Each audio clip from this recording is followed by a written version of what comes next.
Good evening, everybody. My name is Judah Adopti. I'm a composer, and I'm the director of the Evolution Contemporary Music Series, and I'm very pleased to welcome Amy, Beth, Kirsten. Ms. Kirsten. Thank you guys for braving the cold. So we're going to have about a 40-minute pre-concert conversation and an evening of Amy's music. This is fun because usually the guests it's their first time in Baltimore, or yeah, usually it's their first time in Baltimore, but Amy, I'm looking out at this sea of Peabody composition faces, and Amy was one of you. She was just like you. So Amy and I were doctoral colleagues at Peabody in the first decade of the 20th century, 21st century, not the 20th. And actually, yeah, this is really nice because I still remember when Amy was still here for the first few years of the Evolution series. I still remember actually, so we both studied with Nicholas Maw, and his partner Maya is here. And I remember we did the first season, we did a celebration of Nicholas's music, and you were here, you were here. So here we are, season 10, and Amy's up here, and it's a nice journey. So I wanted to have you give everyone an idea first of your pre-Peabody musical life. I wanted to have you share your, is that too far back? No, is there it's fine. Okay, no firewall? No firewall, no. I wanted, yeah, because Amy has a rich musical background that extends, that predates her, becoming a classical composer, whatever that means. So I thought she might tell you a little bit about her life in Chicago and her work as a singer-songwriter and kind of how that made its way into becoming, into the career that she has now. Sure. Easy question. Easy question. Let's see. Well, I'm trying to remember the order of things. Okay, so as far back as I can remember, I was playing the piano and singing. When I was a toddler, I was doing this and making sounds with my voice. I studied private piano lessons from 6th to 12th grade. And when it was time to go to college, there was a fierce fight at home about what I was going to do with my life. And my parents were very anti-music major. And so it was something that we negotiated. I would go to a community college for 2 years and get my core classes out of the way, and then they were secretly hoping that I would come to my senses and study something else. But what happened was I didn't take any core classes. I took all music classes, and I think I actually secretly registered for it and then dropped the core classes and kept all the music classes, much to their chagrin. But while I was there at College of DuPage, it's in a suburb of Chicago, I started studying piano again and started writing songs.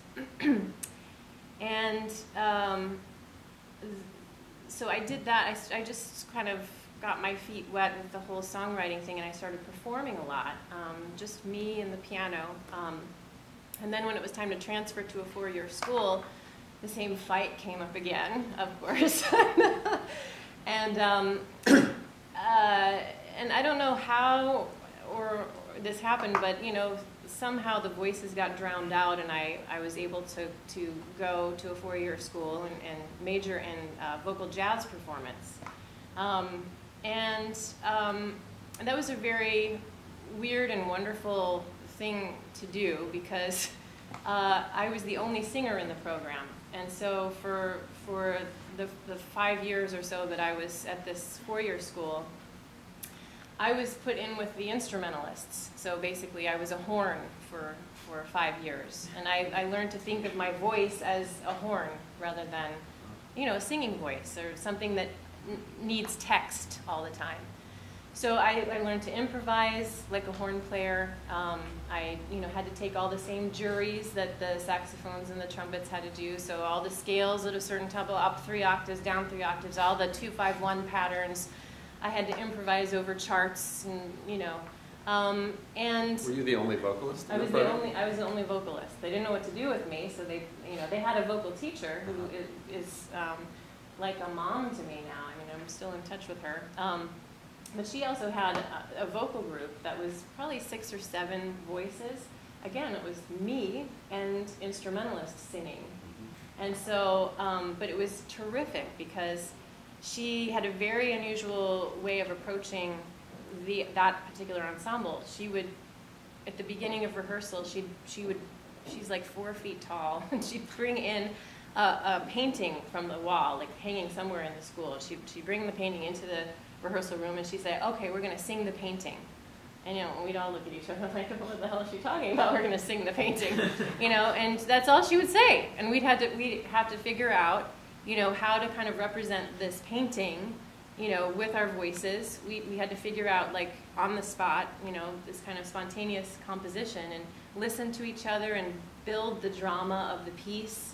And we screwed up a lot, and then we start over, and then we try it again. But it was, I can say, looking back, that it was really influential in terms of thinking about how music, like, comes to be, and, like, what it needs to do. And, so I felt like those were, like, really early composition lessons in a way. And I was going to say, weirdly, stuff that composers don't usually think about on a more typical track.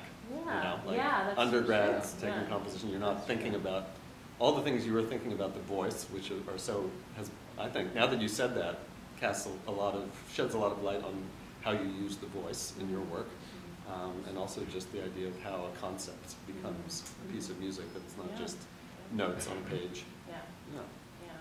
So those were the early years. Were you still? So how long did you keep the singer-songwriter gigging up? Well, when I basically stopped the singer-songwriter thing when I entered the master's program at Roosevelt University. I sort of had an epiphany. I was playing and singing at night, and I had a regular day job, and I worked in human resources, and it was like very, it was fine. But so I sort of, actually 9/11 happened, and my husband at the time, we're no longer married, but he was working in one of the tall skyscrapers in Chicago, and the whole city shut down, and we had our eyes on New York, obviously, and so it was a profoundly life-changing thing, I think, for many people, and so it just sort of caused me to stop and think about how unhappy I was doing human resources and singing at night, and isn't there something more with music? I mean, why can't I do more? So it was kind of a series of events that happened after 9/11, and I sort of literally woke up one morning and decided to apply to Roosevelt for a master's degree in composition. I just thought, I'm going to write music, and and I was late. I missed the deadline, and strangely I got in. And when I got to Roosevelt, I felt like I had found the mothership, I mean, it was very strange. It was like I was taking this 20th century music history class, and I'd never heard of any of these composers before. Composers are still, like, they're still doing that? I mean, what? So, and I was 30 when I started my master's degree. So it really, I mean, even though I had been writing songs and performing my own music, I didn't really consider myself a composer for some reason. It just, like, I was a songwriter, it didn't. I mean, conversely, I was just thinking, having met you right after that point, and, I still remember, Amy still had a bunch of her songs on her website. Like, there were some choral pieces and there were some instrumental pieces, but also some of the songs you had written. And I just remember, I feel like that's more typical now. I feel like maybe, not dating us, but I feel like, now it's less. I mean, I noticed this among students, that it's, people make as much of their band as they do of their life as a composer. But I feel like that was less, certainly in a conservatory, that was less the culture. And I was really impressed by that. I also didn't kind of know what to do with it. I was like, wow, she has this whole musical life, whereas most of us are just, like, writing pieces. And you probably, maybe you came into it feeling the reverse, like, oh, I just got into this. And, yeah. And it's funny, at a certain point, I don't know when it was, but I took all that stuff off my website and only had the real music on there. I miss that stuff. It's good stuff. I actually put it back on recently. Good. Yeah. Good. Anyway, it's a process. You have to come to sort of. I'm not really sure what it is, but I think it is. So you had to kind of distance yourself from it and then come back to it. I felt like I did because it was a real it was a really big decision. I felt like I turned my back on being a singer-songwriter, and I did it very purposefully. I wanted to learn more about classical music and about music that was being written today. I wanted to try some things. I mean, my first semester at Roosevelt, I heard the International Contemporary Ensemble, and they played a concert that included Vox Balané and 8 Songs for a Mad King, and my head exploded when I heard those pieces. I just couldn't believe what I was hearing, you know? And so I thought, man, it's theatrical, listen to all the timbre, and I mean, there's just so many wonderful things about some of these pieces I was discovering, and I wanted to try it all, you know, and I didn't, you know, when you're a singer-songwriter, for me, it was an experience where it was all about me. It was like my audience was there to see me, you know, and okay, so I'm going to make an album, and it's all about, you know, finding people to accompany me, you know, and I got really sick of it. I got sick of myself, basically, and here I am, evolution on a concert. That's all my music. That's my fault. That's on you. Well, anyway, so that was kind of the reason. I wanted to feel like I was investing in something deeper than I felt like was sort of happening with my musical world in that moment, you know. I think you could certainly have those kind of deep, profound musical experiences in pop music for sure, but it wasn't happening for me for whatever reason, and I think it was because of where I was in my life at that time. So, yeah. I mean, I was really intrigued that you brought up the Sing This Painting story, which I had not heard before. Yeah. All of these elements, you know, not so visual art, certainly. Your brother's a visual artist, is that right? And so he does all the covers for her scores, which are really beautiful. Visual art, literature, especially poetry, a lot of things feed into your music besides music, and theater, which you just mentioned.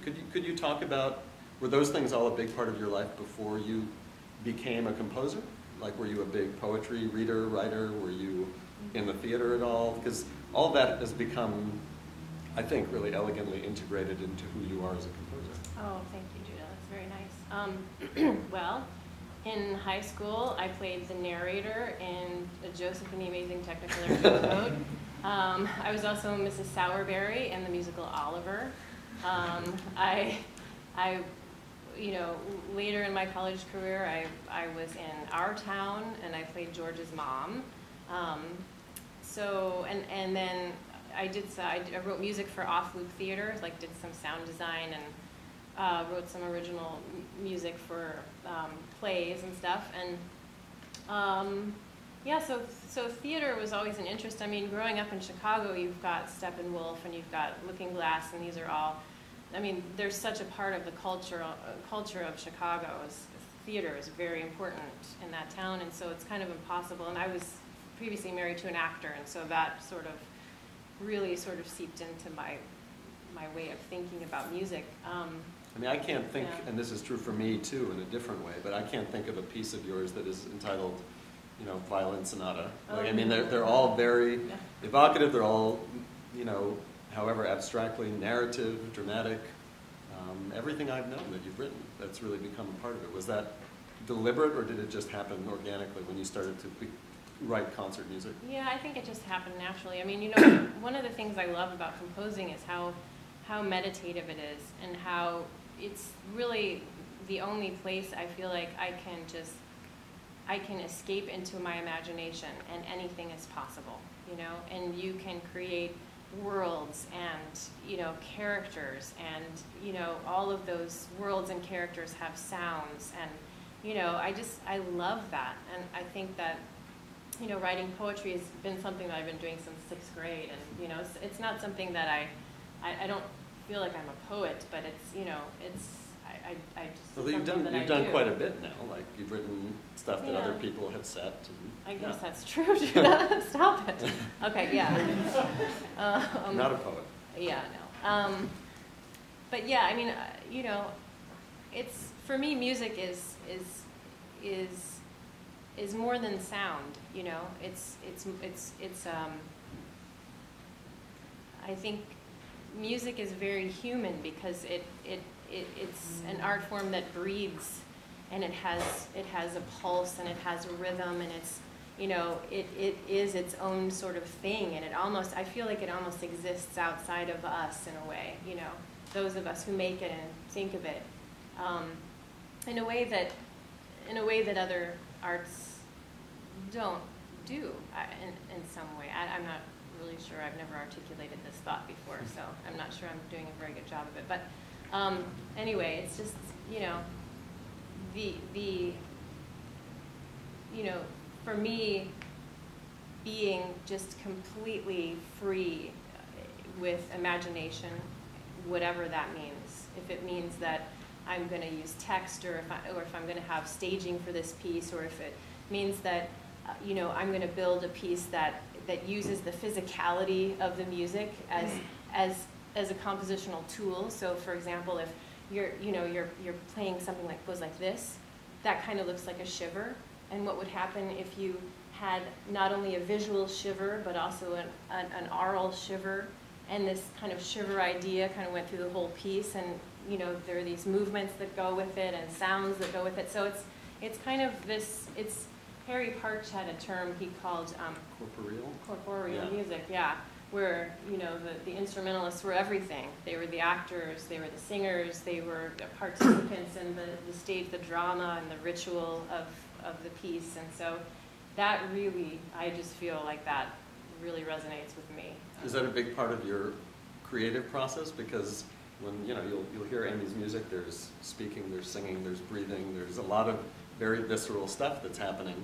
In this piece, these pieces, there's no physical movement apart from playing specifically, but in a lot of her work there is a very, very nuanced, choreographed dimension to it. When you write, is it a very visceral process? Are you sitting at a desk and sitting at a piano, or are you moving around and singing and screaming? And...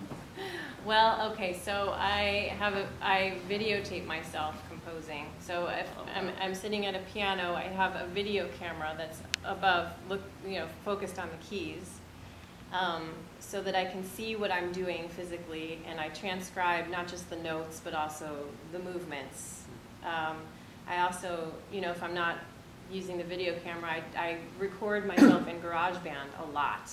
And did you get the video? Is the video camera idea yours alone? Had you heard that from anyone? I'd never heard that from another composer. I've never. That's really singular, as far as I know. People record themselves, but the fact that the gesture and the movement is important to you is telling. Yeah. That started, when I was writing the 8th Blackbird piece, that came because that was a piece that was going to be really physical and have this sort of choreographed aspect to it. And so out of necessity, I couldn't work with Lisa, the pianist, more than a couple times in workshops and stuff, and so I had to be her, and so the only way to do that was to have the video camera on me, so I could figure out how she was going to do things at the keyboard, so. And one thing that you all won't know that our performers now know, Amy is very detailed in her scores.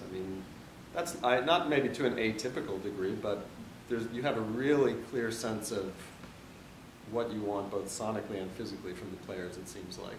Has that always been true? Have you always written that amount of detail in terms of the techniques and the sounds you want into scores, or did that emerge? People, you'll see tonight, I don't want to spoil any of the amazing things you'll hear, but there's a lot of sort of supplementary instruments and techniques that some of them are pretty standard, and others seem to be they really organically arise from the kind of music you want to write and what you're trying to say. And I guess I'm just curious if that degree of meticulousness has always been part of your writing, or if it has taken shape over time. I think so. Yeah.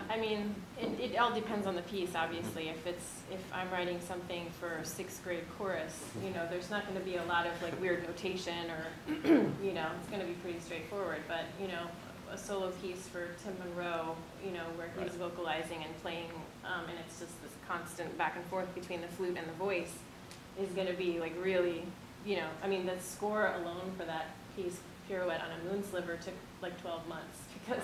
And this is like, just for reference, that's like a 12-minute solo flute piece. Yeah. So. Yeah, 12 minutes, so 1 minute. Yeah. 1 minute. 1 minute per month. Yeah. Okay. Let's talk about, so she's thinking back to that. Amy alluded to this 8th Blackbird piece, and she's mentioned Tim Monroe, who's a tremendous artist in the group. The piece she's referring to is called Columbine's Paradise Theater. I think of it as sort of, so far, the culminating work of your young career, right? Like, I think that's, it had its premiere in 2012? 2013, and then it was done again very successfully at Miller Theater in New York, and also in Chicago in 2014. Just, can you tell people about it? I think it's hard to describe in words, but I think it would be nice for, and there are some trailers and stuff online you can check out, but I'd love for you to tell people a bit about the piece. Sure. I went to a summer festival where 8th Blackbird was. And for those who don't know, 8th Blackbird, one of the great groups, great contemporary music groups in this country and beyond. 6 players, flute, clarinet, violin, cello, piano, and percussion, and capable of a lot more than that, as Amy's piece demonstrates. Yeah. So I met them at the summer festival and had a wonderful conversation and really hit it off with the percussionist especially, and later the flutist. And we talked about the possibility of writing well, Matthew, the percussionist, called it, he said, have you ever considered writing an opera for instrumentalists? And I was like, yeah, I've been like dreaming about that piece for 10 years, ever since I saw you guys first perform, because they like to perform a lot of, well, they memorize new music, and so that is sort of a key to doing something theatrical, is that it's all memorized so that they can move around and, you know, have these interactions and dance and play and stuff.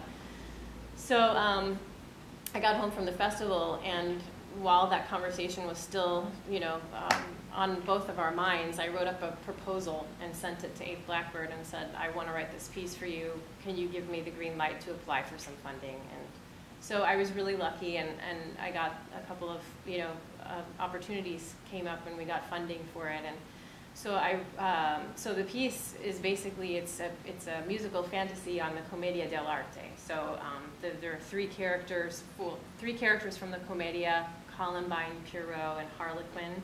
And then there's an invented character called the Harbinger, who is kind of this death-like character. Anyway, and so the whole idea for the piece was I wanted to take 8th Blackbird and stretch them to the point of, you know, of explosion. Like I wanted to see how far they would let me take them, basically, with vocalizing and playing, singing and playing, moving and playing, wearing costumes and playing, you know, acting and playing, and you know, I did a 1 year of research on the subject before I wrote a note, and then it was 2 years of composing. And the piece is it's a evening length. It was 60 minutes long, and we were really lucky. We had 6 workshops over the course of 2 years. And during the workshop process, I wrote 40 minutes of music extra that I ended up cutting. So I had, you know, an hour and 40 minutes of music, and then got it down to an hour. So, and that was that a goal for you, or was that part of the commission? I wanted to write too much music, and then have the ability to have the option to chip away and get to something really crystallized, you know, in my mind, and, you know, the best music that I, you know, choosing the best. How many years was the whole process? The whole process was 3 years, but the writing of the music was 2. And you know, it was so there's some opera conventions that I used in the work. There are a couple of arias.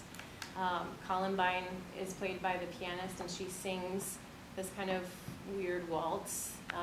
Tim Monroe, the flutist, has two numbers where it's mostly singing, and he has this really wonderful countertenor voice that I discovered in the process of writing this. So you didn't know about that before? No, I didn't know. So you know, it was not an easy process, and I think, you know, if they were here, they would concur. It's not easy to have a composer cut 40 minutes of music, you know, music that you've played and practiced, and it's not easy to, you know, to have a 5-hour rehearsal where you don't pick up your instrument once because you're working on stage traffic, you know. So it was challenging. It was a really challenging process, but I feel like, you know, we all got to a place where we were super satisfied with how it turned out, and I think they grew to really like the piece. I think it's safe to say, I don't know. Well, I mean, one of the things that's sort of going through my mind is the first time I saw Eighth Blackbird was in 2003, and they were amazing. You know, they play as well or better than anybody, and they memorize everything, like Amy said, which especially with new music is impressive. But all they were really doing, in hindsight, at that point, and that was pretty early for them still, they were sort of doing kind of abstract movement on stage, like someone would cross the stage at a certain point in the piece, people would come together, face each other. There was kind of a, you know, almost like a kind of stylized, ritualized thing. To then see Amy's piece, the film of Amy's piece 10 years later, it's just like, it really did push them.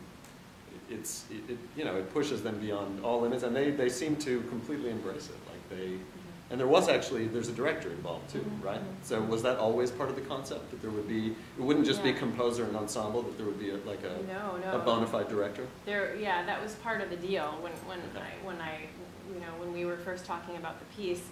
Originally it was going to be a choreographer lady, and she couldn't make the schedule work, so we ended up thankfully with this wonderful director, Mark DiChiazza, who is himself a musician and also was a dancer with the Met and does video art, and so he's very visual, and he also knows what it takes to sort of play an instrument and what's possible in the body, you know, without compromising the music. But you bring up a good point that I wanted to mention, and that is that, you know, one of the things that I loved, well, that I first noticed about Eighth Blackbird was this kind of interest in moving around the stage. But one of the frustrating things for me was that when I saw them do that, it didn't seem to have anything to do with the music. Like, there wasn't a meaning attached to it. It was just, okay, we're going to play this piece that this composer wrote. He or she didn't actually have any movement in the score, but just to make so at rehearsal D, I'll cross over there and you cross over here. Yeah. So to make the you know, and God loved them, because it was because I saw them do this that caused me to go, you know, but it doesn't mean anything. Okay, right. we're gonna make it mean something, you know. So it was like that, you know. So it was out of the frustration that I felt for this sort of need to make, you know, new music concerts more visually stimulating. That's where their motivation was. But for me, I saw it and I was like, that's an opportunity. Oh my gosh, look what they're doing. It's memorized and they want to move. All right, you know, let's make them really move, and let's make that actually have something to do with the concept of the piece. And so, like, has anyone else written for them in that way to really, like, you know, integrate the two things? Because I feel like, again, the staging has become more elaborate. They've done stuff with puppets. They've done some really good stuff, but I think, yeah, you really did it from the inside out. Well, and the thing about it is that I think they've done sort of similar things where there's staging involved, but the theater aspects are always added after the music grafted onto the project. It's finished, you know. And so what I thought was really important was, if you're going to write a piece for theater, you know, you have to write it in the theater, and you have to write the music and the movement. You have to write it in the bodies of the musicians who are going to play it. And the only way to do that is to have these really intensive workshops where you try things and you experiment. And, you know, I mean, during the workshop process, I'm up till 3 in the morning because, oh my gosh, we need a scene for Pierrot and Columbine, and it's got to be really intimate, and it's got to be this, and, you know, it's going to be you know, toy piano and bass drum, you know, and they're going to have this like conversation. Okay, that's what we need.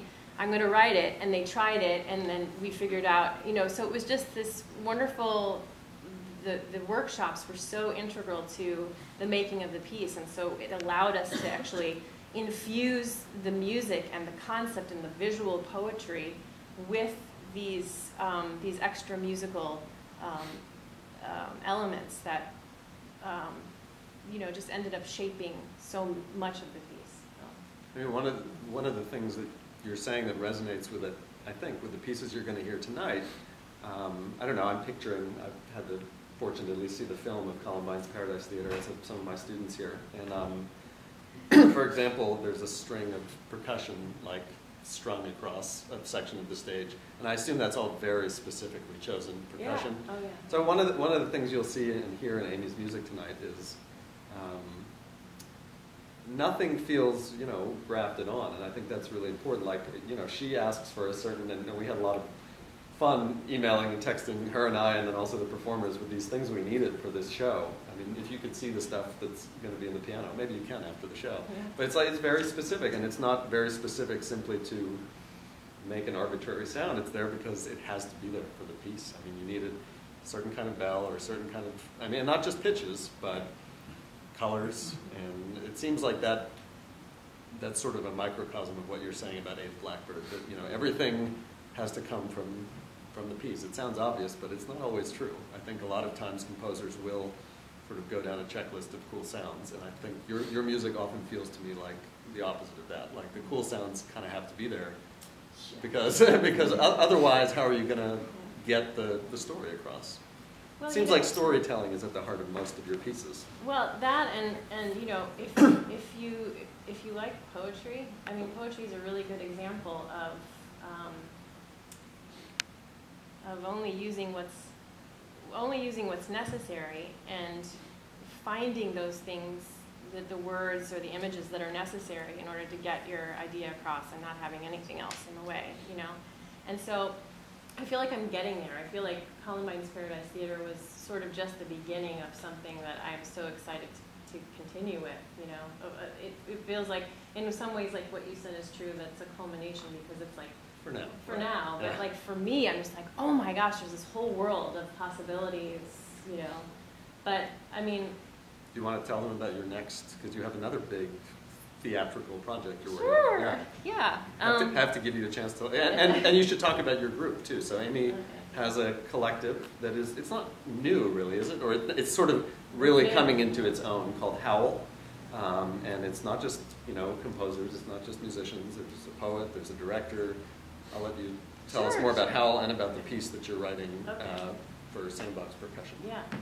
So the idea for Howl comes directly out of working with Eighth Blackbird, and that the experience of doing these workshops with them and building this piece in a way, in a very collaborative, in a sense, a very collaborative way. And so the director and I just sort of felt like we found something really special, and we have a wonderful working relationship, and so, you know, we talked about starting our own group, and we wanted to make it kind of a performing ensemble that specializes in instrumental and vocal theater. Yeah, as Judah was saying, the core group is a soprano, a percussionist, a poet, me, a stage director, a lighting designer, and a costume designer. So they're basically three performers if you count me. The idea is basically to have a concert season, but we are featuring new music that's presented in a theatrical way. So it doesn't necessarily have to be a piece of music theater. For example, one of our concerts featured a piece by David Lang, which was a vocal trio, not music theater, but it was integrated into the show in a way that was theatrical. And so the whole concept of the show became something that was more poetic, I guess. And it's like a very, I mean, what you describe in terms of the personnel is still pretty unusual. Like, it's kind of a very hybrid modular, like a very flexible opera company in a way. That it's such a, you know, that you have kind of one or two people that can each do a lot of different things. Are you, do you perform? Yeah, I sang with them. The first time I've sung since my singer-songwriter I was just going to say, I wasn't aware that you were really performing much. Yeah, so. yeah. In December, I wrote a piece for 3 female voices and 3 percussionists playing amplified books. So I decided to sing the alto part, and that was the first time I'd sung in quite a long time. So it was really, really fun.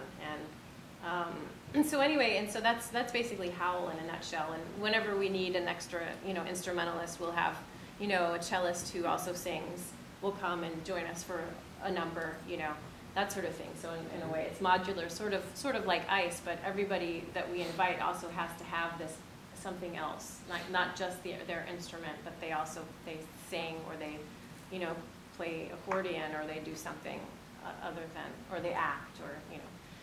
So the next piece is called Quixote, and it's an evening-length music theater piece, and it's for my ensemble, Howl, and sandbox percussion. So it'll basically be 4 percussion and 3 female voices and video. And it's going to be a fantasy on the Quixote, the Cervantes book. And just say, for those who don't know, sandbox percussion, almost all alumni of Peabody and Bob Van Sice Percussion Studio. Yeah. So I'm really excited about it. We are just at the very beginning of kind of talking through how we're going to put this thing together. It's going to premiere at Peak Performances in New Jersey in March of 2017, so that's exciting. We have a date on the calendar, and so we're about to start the workshop process this summer. So there's a lot of work to be done, but it's going to be similar to Columbine Spirit Theater in that all the percussionists are also going to vocalize. All of the singers are also going to play percussion. Everybody is either going to, you know, they're all going to be involved in either being characters or part of the environment or the staging or the scene or the, you know, scenery, you know. So everybody is sort of, you know, multifunctional. You know, which is true in a smaller way. It's true of the pieces you'll hear tonight. Yeah. I mean, in a way, these are studies, maybe for some of these larger. Yeah. I know some pieces literally are studies, like the piece for Tim Monroe. Yeah. But yeah, nobody just does one thing on the concert tonight. I mean, nobody is just, well, play your instrument. That's just the beginning. So we have time maybe for, like, you know, 5-6 minutes of questions. So can I open it up to you guys? Yeah, Elliot. So I noticed you didn't actually start graduate studies until you were 30. 30. I'm wondering if you encountered any challenges, or, you know, or maybe, you know, based or experiences based on your age, because it seems like some might think that, oh, that was a little late for you to get started. Well, clearly whatever that was, you overcame it, and you're very successful now. So I'm just wondering what that experience was like. If I did, I don't know about it, you know. I think that the hardest, the most difficult challenge for me personally was that I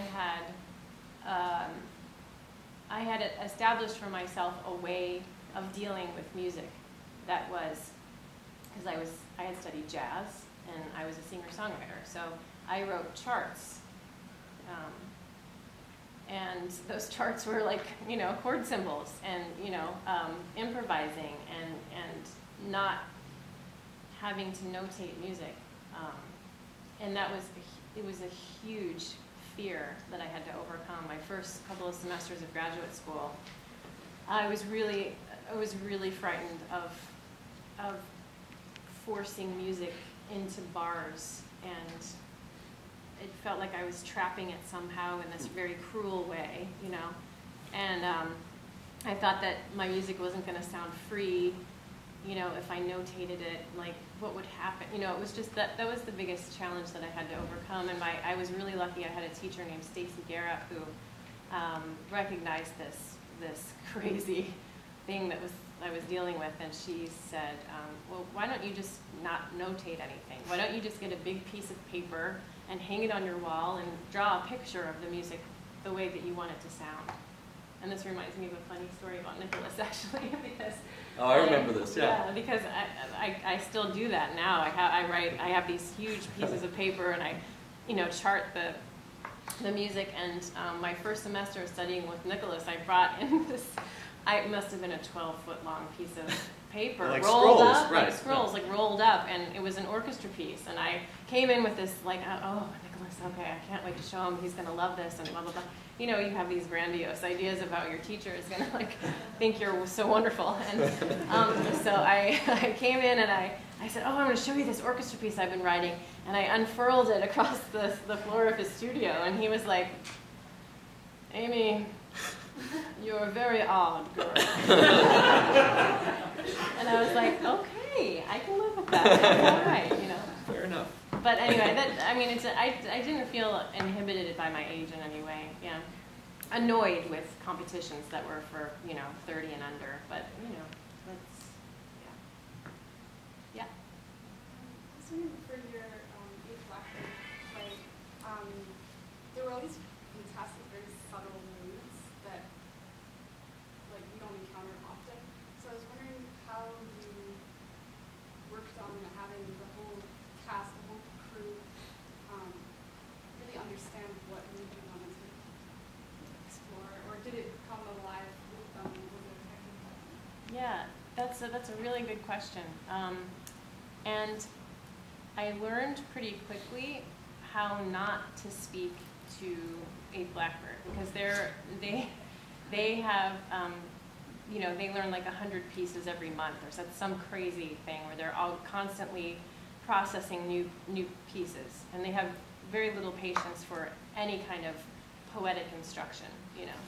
Like some of them do, some of them don't. But so in the process of the rehearsal, and especially as we got toward the more finished version, instead of saying, oh, I'd like you to feel like, really full of yourself here, instead of saying that, I learned to say, can you make this louder? Yeah. But so it's a balance. You have to you learn these things as you go. But a lot of it honestly came from just trying things with them. And I don't.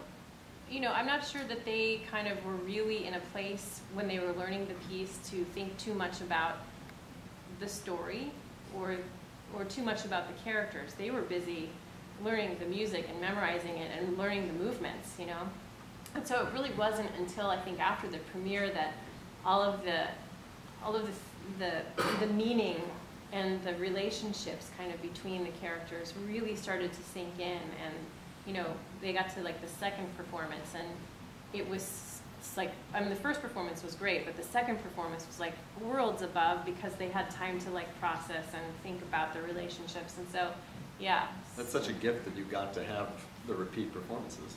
I know that. Because one of the things I'm sure all the composers in the room we've all experienced is the players come off stage and they're like, I like that piece, I wish we had another week. And it's like, well, that was it. Yeah. So it's really nice that they got to live with it. Yeah, it's true. Other questions for Amy? Sean? Do you generally work on one piece at a time, or do you have multiple threads going? Oh, well, what a wonderful problem to have, writing two or more pieces at once. No, it just depends. I mean, I've been writing 3 pieces at once one time, and sometimes you just work on one piece. It depends on when it rains it pours, as they say. So I actually when I was working on Columbine's Paradise Theater, I wrote Kiss to the Earth, which is the last thing that you're going to hear on the program. And it was actually really cool because I got to kind of get out of that world and focus on something else, and I think it sort of helped both pieces.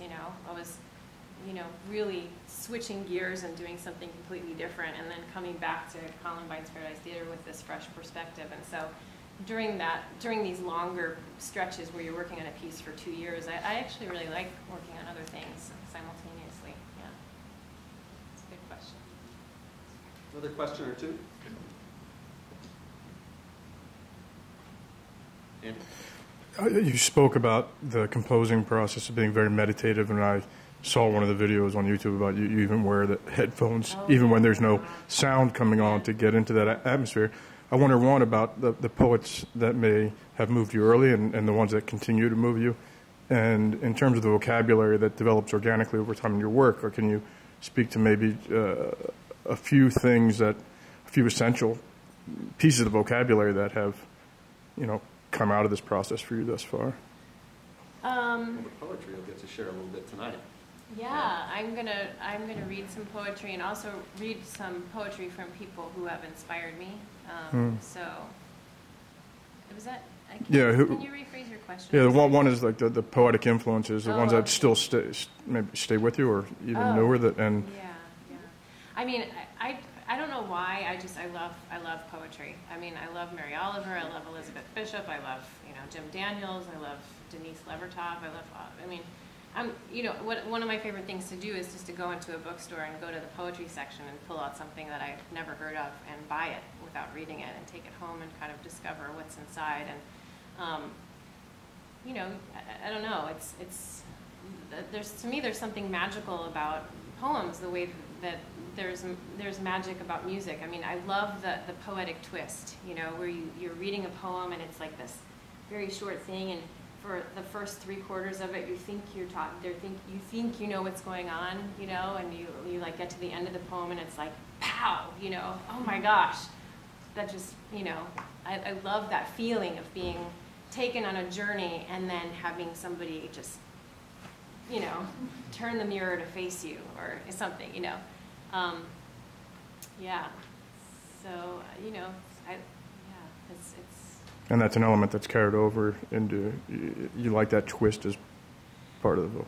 Yeah, I mean, I'm not sure how successful I am at doing that musically, but maybe one day I'll be able to do that. But the element of surprise and setting up expectations and then breaking them. What I love to do is write a melody and then just tear it apart and has this beautiful melody and then drop it on the floor and all the shards shatter everywhere, and then you have to you look at the different shards and figure out an interesting way to work with them and maybe put it back together or maybe not, or make this beautiful melody, just smear it and make it sound ugly and then find a way to bring the beauty back into it or something, I mean, yeah. No, that's nice. One of the things I remember, just as we've been talking, I had this memory of a conversation we had when we were both students, and you said, I don't know if you'll remember this, you said when I scare myself or when I freak myself out when I'm writing, I know I've written something good. Wow. Yeah, you said that. Yeah. So I think I think those turns, those moments, kind of obviously, they're part of your process. It sounds like. Yeah, and if I make myself laugh, and you feel crazy when it happens, but I remember writing the flute solo for Tim, and the whole thing, in the middle of writing, I just start cackling because I thought it was so hilarious, and I mean, those are the moments that to me that's like bliss. It's like when your work, you think of something and it makes you delight in, it makes you delight in something that you've done. Those are the moments to live for, because to me, I know that, okay, that material, I'm in love with that material because look what it made me do. It made me laugh. It made me, I think we've all, composers have written moments where we get to an end of the piece and we're very emotional and you feel the tears welling up and it's like, oh my God, that's so brilliant. And then the next day you're like, wow, that really sucks. But, you have to pay attention mostly to, I think, the moments where you delight in something. Those have never led me astray. The tears sometimes lead me astray, but not the laughter. I think that is a good note to end on. So thank you all for listening. Thank you, Amy, for sharing your thoughts with us.